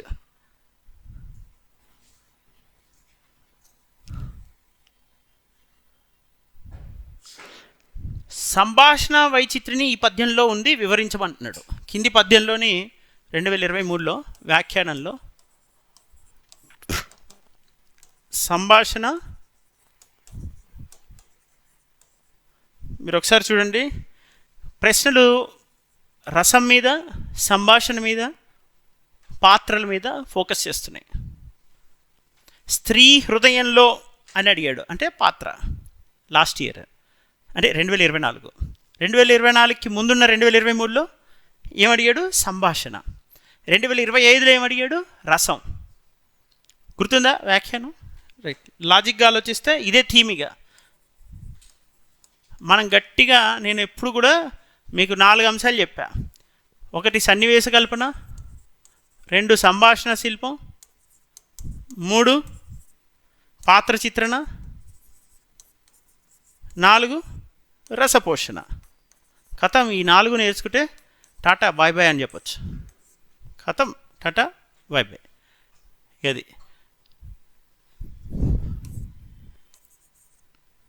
సన్నివేశ కల్పన, సంభాషణ శిల్పం, పాత్ర చిత్రణ, రసపోషణ. సంభాషణ వైచిత్రిని ఈ పద్యంలోని సంభాషణ వైచిత్రిని వివరించమన్నాడు. ఏంటి ఆ పద్యం? వరుడు ఉన్నాడు కదా, ఆ వరుడికి ఏది ఇంపుగా ఉంటే దాన్నే నేను పాటిస్తానని చెప్తుంది అనమాట సుగాత్రి. వరుణకు ఎద్ది ఇంపైంది. నేను చెప్పాక ఇందాక స్టోరీ, ఇలా వేలగాని వాళ్ళు ఎక్కడ పడితే అక్కడ శృంగారం మంచిది కాదమ్మంటే, నా భర్తకి ఏది ఇంపార్టెంటో అదే నాకు ఇంపార్టెంట్ అంటది అని అంటది కదా. అలాంటి బ్యాచ్ అలా ఉండాలి అసలు భార్యలంటే. ఈ కాలంలో ఏం జరిగిపోయింది? ఫెమినిస్టులు పెరిగిపోయారు ప్రతిదానికి. ఫెమినిజం ఈ ఇజం ఆ ఇజం కాదు, హ్యూమనిజం ఉంటే ఏ ఇజం అవసరం లేదు. మానవత్వం ఉంటే మతతత్వం ఉండదు, మానవత్వం ఉంటే కులతత్వం ఉండదు, మానవత్వం ఉంటే ప్రాంతీయతత్వం ఉండదు, మానవత్వం ఉంటే లింగతత్వం ఉండదు, మానవత్వం అనేది లేకుండా మిగతా తత్వాలు ఉంటే ఏమవుతుంది? ఇదే. సో ఇప్పుడు suffer for every one anywhere despite gender, caste, region, religion, everything. Suffer. So ఇప్పుడు మనం అందరు అడ్జస్ట్మెంట్, ఎవరికైతే క్యాపబిలిటీ ఉంటుందో వాళ్ళు కొంత ఎక్కువ అడ్జస్ట్ అవుతుండొచ్చు సొసైటీలో, వాళ్ళు లీడర్షిప్ తీసుకునే రోల్లో ఉంటాయి. సో క్వాలిటీ బేస్ మీద ఉంటుంది. సో గుణగణాలు మాత్రమే ఉంటాయి తప్ప కులగణనలు ఉండవు. కులగణన కన్నా గుణగణన ముఖ్యం సమాజానికి. ఇంకా ఈ ఆధునిక సమాజానికి క్యాస్ట్ సెన్సస్ కాదు, స్కిల్ సెన్సస్ కావాలి. స్కిల్ సెన్సస్తో పాటు the quality of thinking is more important. Especially ఇప్పుడున్నటువంటి యూత్లో అండ్ ఇంత పెద్ద జనాభాకి ఎక్కువగా కావాల్సింది క్రమశిక్షణే, ఇంకా అంతకు మించి ఏం అవసరం లేదు. సో ఇప్పుడు మన వాళ్ళు అంటే ఎక్కువగా జెండాలు పట్టుకొని తిరగడాన్ని ఎక్కువ ప్రోత్సహిస్తారు, కానీ పుస్తకాలు పట్టుకొని చదవడాన్ని ప్రోత్సహించినట్టుగా అనిపిస్తారు అంతే. సో ఎవరైతే యువత పుస్తకాలు పట్టుకొని కదా దేశ రాజ్యాంగాన్ని రాస్తాడు, అలా పుస్తకాలు పట్టుకోవడం మొదలు పెడతాడో వాడే నెంబర్ 1 అవుతాడు పక్కా. ఇది మాత్రం ఇప్పుడు చూడండి, మీరు లాజికల్గా ఆలోచిస్తే నేటి సమాజానికి అన్వయించమని అడిగిన ఉద్దేశాన్ని కూడా మీరు గమనిస్తే 2024లోనే స్పెషల్గా అడుగుతున్నాడు చూడండి. అంటే జెన్జీని దృష్టిలో పెట్టుకుని అడుగుతున్నాడు. ప్రతి ఒక్క పాఠ్యాంశం లక్ష్యం ఏంటి? నేటి సమాజానికి అన్వయించమని ఎందుకు అడుగుతున్నాడు? వరుసగా సుగాత్రి శాలిని నేటి దాంపత్యంతో చూడంటున్నాడు. ఇప్పుడున్నటువంటి జనరేషన్ ఏం కోరుకుంటుంది? బ్లైండ్ డేట్ యాప్స్, ఇంకేమేమి ఉన్నాయి కదా వస్తుంటాయి, ఏమన్నా గుర్తురా అట్లా మీరు చెప్పండి. ఇంకా బ్లైండ్ డేట్స్. సో నెక్స్ట్ ఇలా ప్రతి క్షణం వాళ్ళు సాంస్కృతిక జీవన విధానం నుంచి విముఖులైపోతున్నారు. దాని నుంచి పోనీ వెళ్ళడం వల్ల ఏమైనా సంతోషం ఉందా? ఆ సంతోషం పోనీ ఏమైనా శాశ్వతమా? శాశ్వతమైన సంతోషం ఎప్పుడు దొరుకుతుంది? మనుషులు కలిసి కొన్ని దశాబ్దాలు ప్రయాణం చేసినప్పుడు జీవితం విలువ తెలుస్తుంది. జీవితం అవసాన దశకు చేరుకోవడం కాదు, జీవితం పరిపూర్ణ దశకు చేరుకోవడం అంటారు దాన్ని. చాలామంది ఆలోచన కోణంలో కూడా తప్పు ఉంటుంది. అవసాన దశ అంటే శిథిలమైపోయే దశ, పరిపూర్ణ దశ అంటే నిండుగా అర్థం చేసుకొని సంపూర్ణంగా జీవించిన దశ అది. ఓకే. సుగాత్రి శాలినుల దాంపత్య జీవనంలో 2023లో ప్రశ్న వ్యాఖ్యానం అయింది కదా. అది ఆ వ్యాఖ్యానం అయిన తర్వాత ప్రశ్న ఏమడుగుతున్నాడు, సుగాత్రి శాలినుల దాంపత్య జీవనంలో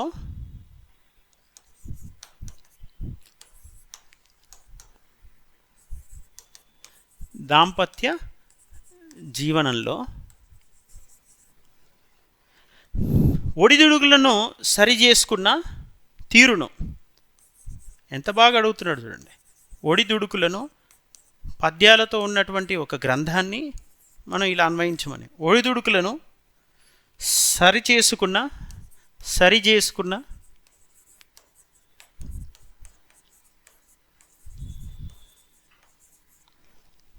తీరును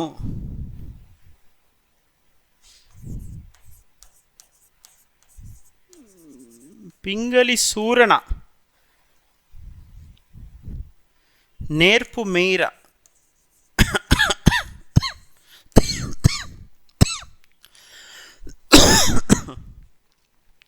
కవిత్వీకరించిన తీరుతో విశదపరచండి.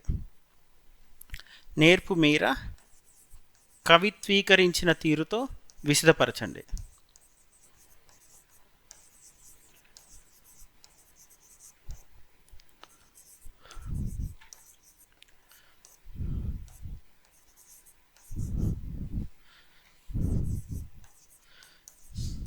ఇప్పుడు మీరు పురుషులైనా స్త్రీలైనా ఒకానొక సందర్భంలో పరాన్ముఖులు అవ్వచ్చు. వయసు రీత్యా, ఒత్తిడి రీత్యా, అవగాహన లేమి రీత్యా పరాన్ముఖులు అవ్వచ్చు. పరాన్ముఖులు అంటే తన భార్యను కాక ఇతర స్త్రీని చూడొచ్చేమో, లేదా అసలు ఏ స్త్రీని చూడకుండా తన భార్యని చూడకుండా తను జీవితంలో ఏదైనా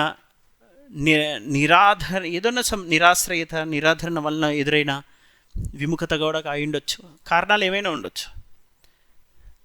దాన్ని పరిణతితో అర్థం చేసుకుంటే, ఇప్పుడు పరస్త్రీ లోలుడైపోయి చీచి తుచ్చుడా ఎంత పెద్ద తప్పు చేసేవాడు అసలు చెప్పేసి అది ఇది అని చెప్పేసి వాళ్ళకి ఏదేంటి విడాకులు ఇచ్చేసి వెంటనే వాడిని భరణానికి అప్లై చేయించేసి ఆయన జైల్లో పెట్టించేసి వాడి నుంచి వీలైనన్ని డబ్బులు తీసుకొని నెక్స్ట్ ఇంకొక 6 నెలల్లో సంవత్సరం తిరగకుండా వేరే వాడిని పెళ్లి చేసుకోవడం అనేది జరిగిపోతున్నటువంటి సహజ క్రమం. ఇప్పుడు మన చట్టాలు కూడా వాటినే ప్రోత్సహిస్తాయి. దాని తర్వాత మళ్ళీ వీడి భరణం ఇస్తేనే మళ్ళీ వాడితో విడాకులు అయితే వాడు భరణం కూడా మళ్ళీ ఇవ్వాలి ఒకవేళ ప్రాబ్లం వస్తే. ఒకవేళ ఇది సమస్య. అంటే దీనిలో ఏం ప్రోత్సహిస్తున్నాం అంటే నువ్వు కావాల్సిన విడాకులు తీసుకో, లైఫ్ అంతా భరణం తీసుకో అన్నట్టుగా ఉంది. సరే, చట్టాలు అవే చెప్తాయి అనుకుందాం. అసలు సమస్య పరిష్కారం అయిందా? చట్టం లక్ష్యం ఏమిటి? పరివర్తన, సంస్కరణ, పరిష్కారం. చట్టం లక్ష్యం కేవలం శిక్ష పైన శిక్ష వేసుకుంటూ వెళ్ళడమా, లేదా చట్టం లక్ష్యం పరిష్కారం, పరివర్తన, సంస్కరణ? చట్టం లక్ష్యం మొత్తం దారి తప్పిపోయింది. ఇది దాంపత్య జీవనంలో ఉన్నటువంటి ఒడిదుడుకులను మూలాన్ని అర్థం చేసుకొని అసలు సమాజానికి కావాల్సింది ఇక ఆమెకి నెల నెల చీరలకి డబ్బులు, నెల నెల దసరాకి ఏదో మామూలు ఇచ్చినట్టు అండం కాదు.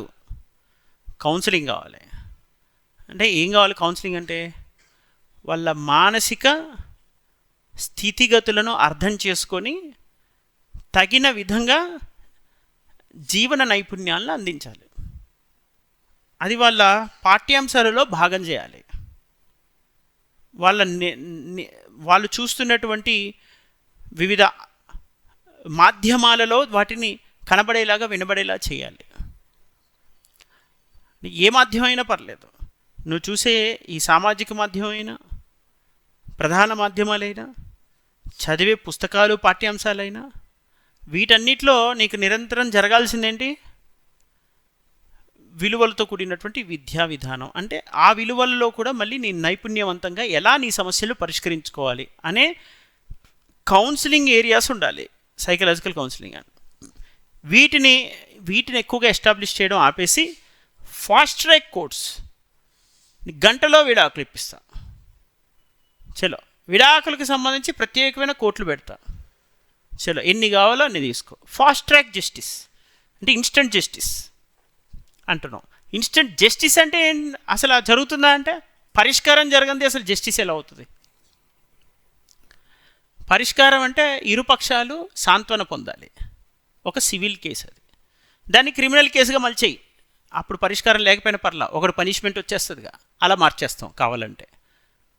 సివిల్ భార్య భర్త ఇరువురి మధ్య ఎదురైనటువంటి ఒక సమస్య, ఆర్థిక సమస్య కావచ్చు, లైంగిక సమస్య కావచ్చు, కుటుంబ సమస్య కావచ్చు, సంతాన సమస్య కావచ్చు, సమస్య అనేది ఉత్పన్నమైంది. ఈ సమస్య నేను ఒక క్రిమినల్ చర్యగా మారుస్తా అంటే అది పరిష్కారం కాకపోగా సమస్య జటిలమయ్యి పరస్పర వైషమ్యాలు పెరిగి దాని నుంచి మనుషుల్లో అశాంతి అసామరస్యత పెరిగి వివాహ వ్యవస్థ మీద విముఖత పెరుగుతుంది. ఇది ఆధునిక సమాజంలో చోటు చేసుకుంటున్నటువంటి సమస్య. సో ఆధునిక సమాజానికి ఇప్పుడు కావలసినటువంటి పరిష్కారం ఏంటి? అవగాహనతో కూడినటువంటి పరివర్తనాత్మక పరిష్కారం కావాలి. అది ఏ విధంగా తెస్తే సంస్కరణ పొందుతుందో తెలియాలి. ఫాస్ట్ ట్రాక్ కోర్ట్స్ కన్నా ఇందులో కౌన్సిలింగ్ సెంటర్స్ ఉచితంగా ఏర్పడాలి. బెస్ట్ సైకాలజిస్ట్తో కానీ సైకియాట్రిస్ట్తో కానీ. ఒకప్పుడు ఉండేవాళ్ళు ఎవరు సైకాలజిస్ట్ సైకియాట్రిస్టు? పెద్దలే, ఎవరు నానమ్మలు తాతలు తండ్రులు, వీళ్ళందరూ ఏం చేసేవాళ్ళు? కూర్చోబెట్టి ఒక ఏదో బయట పనిచేసి వచ్చాడు, ఒత్తిడిలో ఉండొచ్చు, కొంచెం చిరాకు పడి ఉండొచ్చు, ఓర్పుగా ఉండ 5 నిమిషాలు, తర్వాత మళ్ళీ నార్మల్గా నీ దగ్గరకు వచ్చి మాట్లాడతాడు అని చెప్పి, ఇదేనా నువ్వు వ్యవహరించే పద్ధతి? ఇంట్లో స్త్రీ కన్నీరు పెట్టుకుందంటే అరిష్టం అనే ఒక పద్ధతి, ఒక మాట, ఒక విధానం, ఒక ఉద్దేశం, లక్ష్యం, అసలు ఆడపిల్లని ఏడిపించకూడదని ఏవో కొన్ని విషయాలు చెప్పి దాని ఉద్దేశం ఏంటి, దాంపత్య జీవనంలో ఉన్నటువంటి ఔన్నత్యం ఏంటి, గొప్పతనం ఏంటో చెప్పి పరిష్కరించేవాళ్ళు. పరిష్కారం ద్వారా ఏం నేర్చుకునే వాళ్ళు? తర్వాత క్రమక్రమేణా తర్వాతి తరానికి కూడా అందించేటువంటి ఆ జీవన నైపుణ్యాలు నేర్చుకునేవాళ్ళు ముందు తరాల నుంచి. ఆ పరిష్కారాలు పోయినాయి. ఎందుకని? న్యూక్లియరైజేషన్ పెరిగింది. అంటే ఉమ్మడి కుటుంబాల నుంచి విడివిడి కుటుంబాలు పెరిగాయి. జాయింట్ ఫ్యామిలీ నుంచి ఎట్టొచ్చాం? Nuclear family. ఇప్పుడు సబ్ న్యూక్లియరైజేషన్ జరుగుతుంది ఇంకా. సో అలా జరుగుతున్నప్పుడు అంటే భర్త ఎక్కడో పనిచేస్తే బెంగళూరులో పనిచేస్తాడు, భార్య ఇక్కడ పనిచేస్తుంది, వీకెండ్స్ మీట్ అవుతారు. ఇక న్యాచురల్గా అలా జరుగుతుంది. So this is what the point. ఇప్పుడు మనం దాంపత్య జీవనం నేటి సమాజానికి అన్వయించండి అన్న ఇవన్నీ నేను మీ క్లాస్లో చెప్తూనే పోతుంటాను ఎలాగో. బట్ మీకు ఒకటి అర్థం, మీకు ఒక విస్తృతమైన అవగాహన కావాలి. ఇప్పుడు టెక్స్ట్ మీద ప్రశ్నల ద్వారా అవగాహన వస్తుంది. ఇప్పుడు మనం ఈ అవగాహన చూస్తే కళాపూర్ణోదయ నామ సార్థక్యతను చర్చించండి అన్నాడు, చర్చించండి అన్నాడు. అది 10 మార్కుల ప్రశ్న ఇదే సంవత్సరంలో.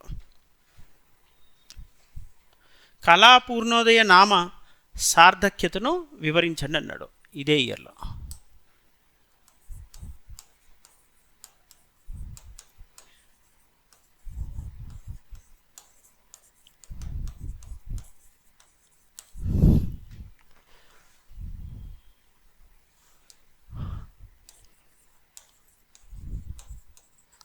చలో ఇక్కడ కూడా మళ్ళీ మనకి తెలుస్తుంది ఏంటి, 2024 అయినా 25 అయినా 23 అయినా ఎన్ని ప్రశ్నలు అడుగుతున్నారు?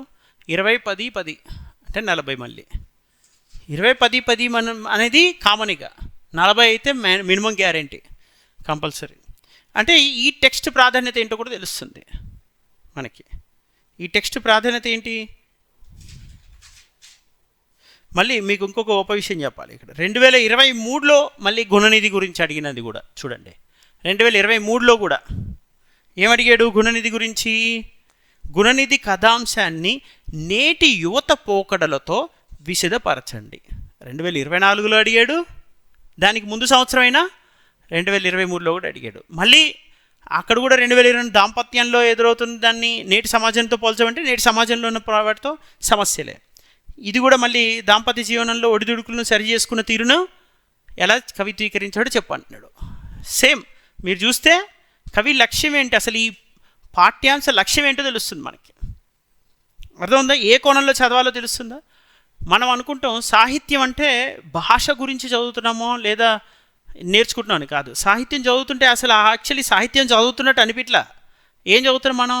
సామాజిక శాస్త్రం చదువుతున్నాం, మానసిక శాస్త్రం చదువుతున్నాం. అంటే నువ్వు సోషియాలజీ ప్రొఫెసర్ అవుతున్నావు, సైకాలజీ ప్రొఫెసర్ అవుతున్నావు, సైకాలజిస్ట్ అవుతున్నావు, సోషియాలజిస్ట్ అవుతున్నావు. నీకు తెలియకుండానే నువ్వేం చేస్తున్నావు? సాహిత్యం చదువుతుంటే అన్నీ అంటే సకల సార సంగ్రహం సాహిత్యం అంటారు. అందుకే సకల శాస్త్ర సార సంగ్రహం. అన్ని శాస్త్రాల నుంచి వచ్చిన ఎసెన్స్ని ఒడిచిపడితే అది సాహిత్యం అవుతుంది.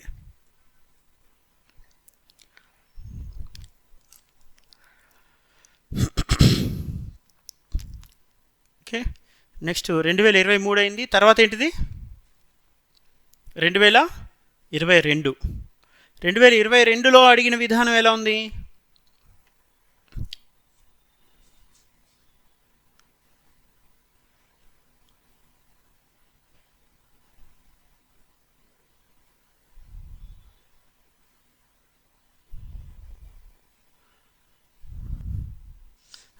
ఏమంటాం ఇక్కడ? పద్యంలో భావధ్వని విశేషాలను వివరించండి అంటున్నారు.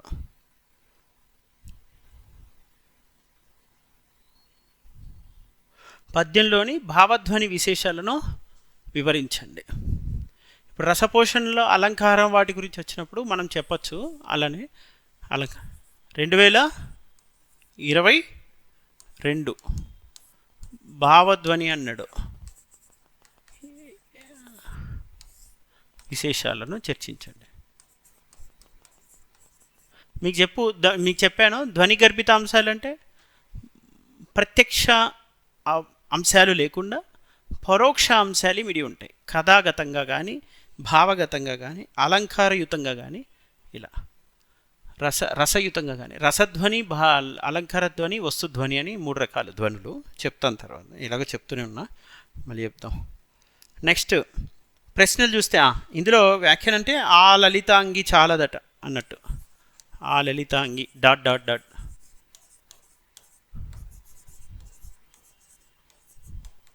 అని చూడండి, ఎలాగో టెక్స్ట్లోకి వెళ్ళినప్పుడు తెలుస్తుంది. నెక్స్ట్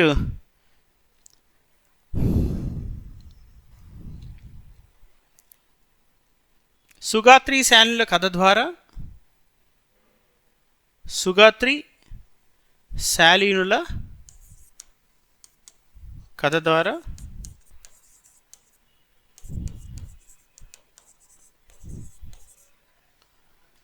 పింగళి సూరన ప్రతిపాదించిన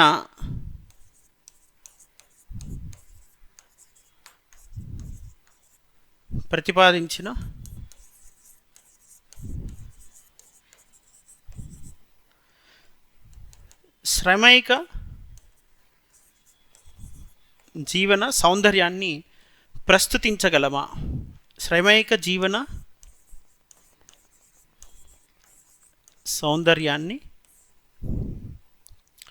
ప్రస్తుతించగలమా? చర్చించండి.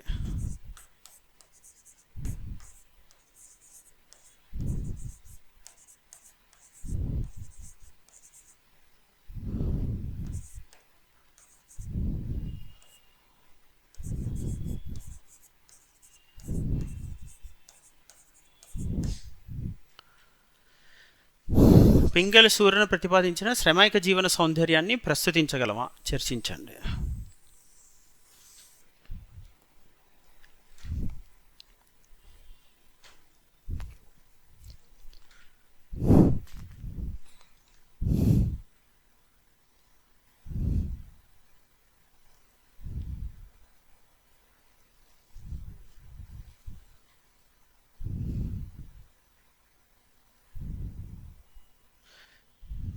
అదొకటే ప్రశ్న, కాకపోతే అది 20 మార్కులకు ఉంది.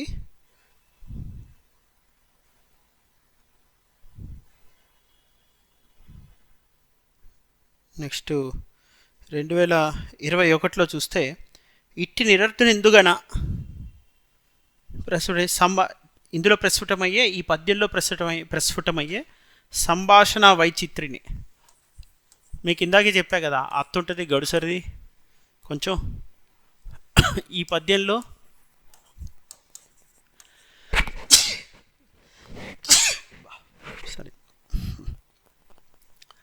ఈ పద్యంలో ప్రస్ఫుటమయ్యే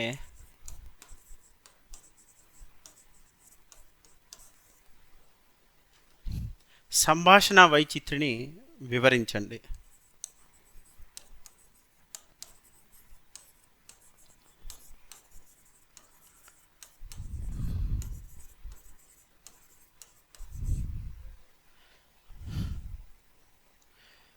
ఇది ఇట్టి నిరర్ధన ఎందుగన.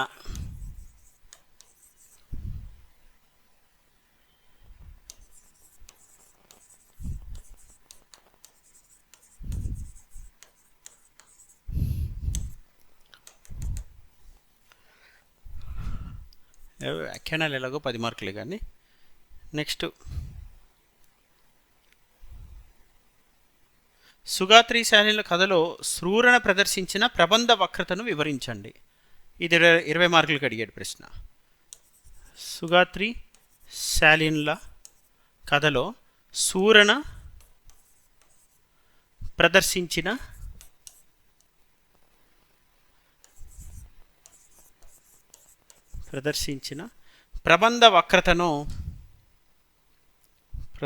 ప్రబంధ వక్రతను వివరించండి. వక్రతను వివరించండి.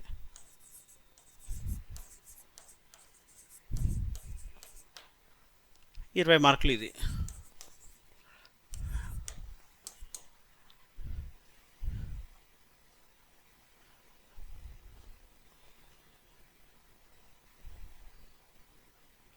ఓకే, మీరు 2024, 23, 21, 22లోనేమో దాని ప్రాధాన్యత 30 మార్కుల స్థాయి నుంచి 2023 నుంచి దాని ప్రాధాన్యతని ఎక్కడ తీసుకెళ్లారో 40 మార్కులకి తీసుకెళ్తున్నారు. పైగా ట్రెండ్ని అబ్జర్వ్ చేస్తే 2021, 22 వరకేమో కావ్యానికి సంబంధించిన శ్రమైక జీవన సౌందర్యం, కొంత దాంపత్యం గురించి అంతకుముందు అడుగుతూ వచ్చారు, మన వక్రతలు ఇవన్నీ వస్తున్నాయి. ఓకే, కానీ 2023 నుంచి ట్రెండ్ చూస్తే జంజీని దృష్టిలో పెట్టుకొని అడుగుతున్నట్టుగా అనిపిస్తుంది.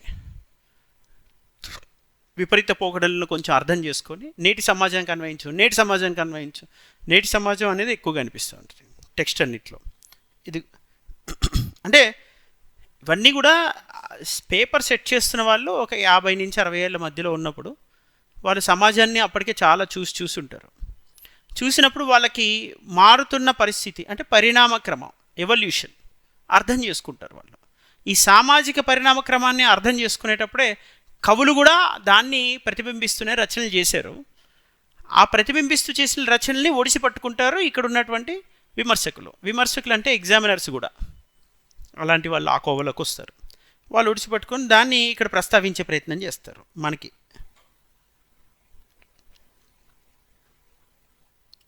రైట్ 21. ఇంకా మనం చూద్దాం 2013 నుంచి 20 వరకు ఏమేమి ఉన్నాయి. తర్వాత రేపు టెక్స్ట్ స్టార్ట్ చేద్దాం. ప్రశ్నలు ఇంకా ఎలా వచ్చాయి, గతంలో 5 ఏళ్ల క్రితం ప్రశ్నల శైలి ఎలా ఉంది, 5-6 ఏళ్ల క్రితం, అంతకుముందు ఒక దశాబ్ద కాలంగా ఎలా అడిగారు, ఈ 2-3 ఏళ్ళగా ఎలా అడుగుతున్నారు, అది చాలా కీలకం. ఎందుకంటే ఈ 2-3 ఏళ్ళగా అడుగుతున్న ట్రెండ్ అనేది మనకి కంటిన్యూ అవుతుంది న్యాచురల్గా కొంత. సో మళ్ళీ ట్రెండ్ సైకిల్ అవుతుంది. ఇట్లా అడుగుతున్న విధానాన్ని బట్టి కొత్తగానే పాత దాంట్లో నుంచి అడుగుతారు మళ్ళీ.